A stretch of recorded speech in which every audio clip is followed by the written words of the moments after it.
Bag it. I'm gonna pop some tags. Only got $20 in my pocket. Looking for a come up. This is freaking awesome. Yo tout le monde, c'est Nipix et aujourd'hui on se retrouve sur mon iPhone donc pour une nouvelle vidéo. Donc je vais vous apprendre aujourd'hui 5 codes qui vont vous permettre d'effectuer des actions très utiles, donc qui pourront vous être utiles tout simplement. Donc pour effectuer ces codes, vous allez dans l'application téléphone, puis clavier, et donc on va commencer avec le premier code. Donc le premier code c'est dièse 31 dièse, donc je pense que vous connaissez ce fameux code. Donc il va vous permettre donc de passer un appel en numéro masqué, tout simplement. Donc la personne, quand vous allez l'appeler, elle va recevoir un appel d'un numéro inconnu. Donc pour l'appeler en inconnu, donc en numéro masqué, vous effectuez ce code, dièse 31 dièse, suivi du numéro de téléphone. C'est un peu ça l'inconvénient. On continue avec le deuxième code. Donc ce code va vous permettre donc de vous afficher le numéro IMEI, donc c'est l'identifiant de votre appareil. Donc c'est un code unique pour chaque téléphone, donc qui peut être requis dans certains pays si vous voyagez. Donc ce code c'est étoile dièse 06 dièse. Et donc ce code s'affiche, donc ça sert à rien de le prendre le mien, hein, parce que c'est totalement inutile, mais le vôtre par exemple sera très utile si vous partez en voyage comme je l'ai dit précédemment. Donc c'est vraiment la carte d'identité de votre appareil. Donc ce code souvent il est affiché sur la carte SIM, et sur quand vous recevez votre carte SIM en fait, et bien vous avez un petit carré en plastique où il y a la carte SIM et votre code IMEI est écrit dessus. Donc souvent on perd ce petit bout de plastique, donc c'est pratique de pouvoir récupérer ce code.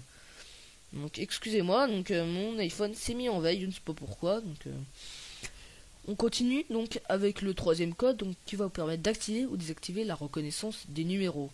Donc pour cela vous faites le code étoile dièse 30 dièse, puis vous appelez. Donc veuillez patienter, donc là ça fait un peu peur, hein. Donc, et là il dit l'interrogation a réussi, présentation du numéro d'appel activé. Et donc ce code peut vous être très utile pour activer ou désactiver la reconnaissance des numéros. Moi je l'utilise pas souvent personnellement, mais ça peut être utile dans certains cas. On continue avec le quatrième code. Donc celui-ci va vous permettre d'afficher le numéro du centre de service des messageries. Donc je vous expliquerai après donc qu'est-ce que ce numéro. Donc pour cela vous effectuez le code étoile dièse 500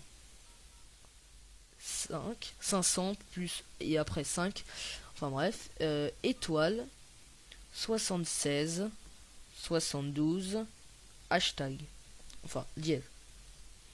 Et donc voilà, l'interrogation a réussi, adresse du centre de service.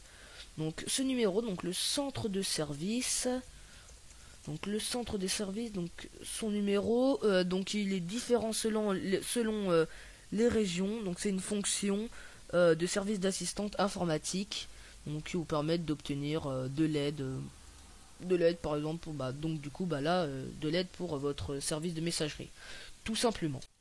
On termine avec le dernier code. Donc ce code va vous permettre de montrer la couverture réseau dont tu bénéficies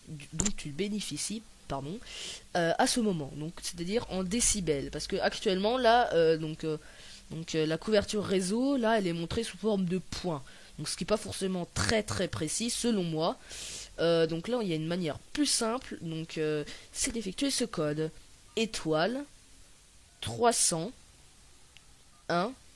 dièse 1 2 3 4 5 dièse étoile, puis vous appelez, donc il va passer en mode filtre. Et donc voilà, vous avez cette série de chiffres. Donc pour moi en fait c'est l'idéal, parce que les barres elles reflètent pas toujours correctement la qualité du signal. Donc vaut mieux pourquoi pas utiliser cette méthode là. Donc si vous ne comprenez pas bien ce numéro, enfin comment l'interpréter, sachez que plus votre numéro se rapproche de moins 140 décibels, plus il est de mauvaise qualité. Plus votre numéro se rapproche de moins 40 décibels, plus il est de bonne qualité. Donc moi, actuellement, il est de très mauvaise qualité, puisque en fait, mon réseau ne capte pas très bien, parce que je suis dans ma chambre et qu'il y a des murs tout en béton tout autour de moi. Donc c'est un peu le problème, mais ce code est très utile. Donc après vous avez d'autres menus, donc je sais pas du tout à quoi ça sert. Vaut mieux pas y toucher, parce que ça peut faire, je pense, bugger. Donc sim info, je sais pas du tout à quoi ça sert. Enfin bref, je vous laisse chercher dans les menus pour voir à quoi ces menus peuvent servir. Donc vous mettez dans les commentaires l'utilisation de ces menus si vous trouvez. Sinon, je vous invite à partager cette vidéo, à aimer, liker et à mettre des commentaires constructifs parce que c'est ma première vidéo. Je sais que les premières vidéos sont pas forcément de très bonne qualité, donc je vous invite à me mettre des commentaires constructifs, qu'ils soient positifs ou négatifs, tant que ça permet de m'améliorer. Et donc je vous dis à la prochaine pour une nouvelle vidéo. Allez, salut!